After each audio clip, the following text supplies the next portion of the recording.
বড় বিপদের সম্মুখীন হবে। তামিম কি আদৌ জানে যে আরো বড় বিপদের সম্মুখীন হতে হবে? অন্যদিকে অবনীকে নীলা বলল, দোস্ত ওই খ্যাত এগুলো কি বলে গেল? আমি কিছুই বুঝতেছি না, তামিমকে কে টিসি দিছে? কিন্তু প্রিন্সিপাল স্যার ছাড়া আর কে করবে? আজ ওই প্রিন্সিপালের চাকরি আমি নিয়ে ফেলবো। তার সাহস হয় কি করে আমার কলেজাকে কলেজ থেকে টিসি দেওয়ায়? তুই কি তামিম মানে ওই খ্যাতকে ভালোবাসিস?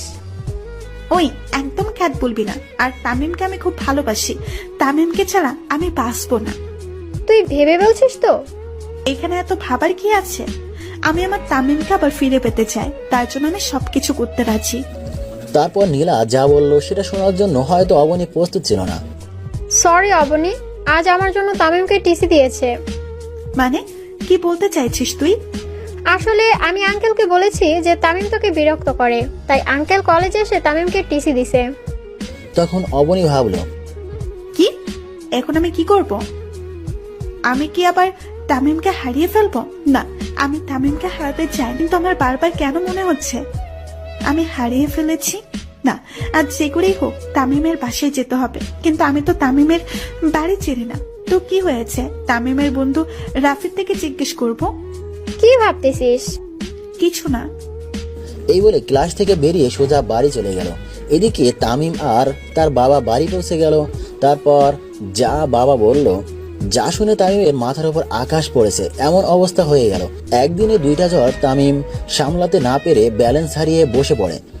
কারণ তামিমের বাবা তামিমকে বলল, তামিম যখন বাড়িতে ঢুকতে যাবে ঠিক সেই সময় আব্বু বলল, তুই কোথায় যাচ্ছিস? কেন আমার রুমে? তুই আর এবারে কেউ না। কি বলছো এসব? আব্বু তুমিও বিশ্বাস করো আমি ওই মেয়েটাকে বিরক্ত করছি? তখন আম্মু বলল, কি হয়েছে রে বাবা? তারপর আব্বু কলেজে ঘটে যাওয়া সব ঘটনাগুলো বলল।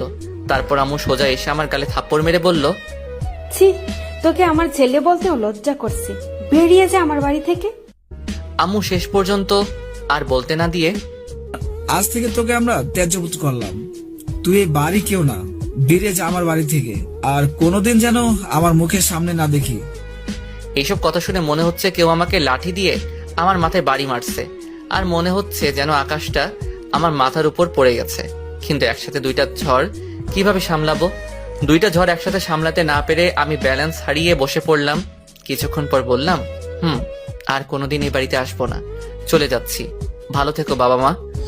অন্যদিকে অবনী নীলা তামিমের বাড়িতে গেল তামিমের খোঁজে। কিন্তু অবনী আদৌ জানে না যে সে তামিমকে হারিয়ে ফেলতে চলেছে।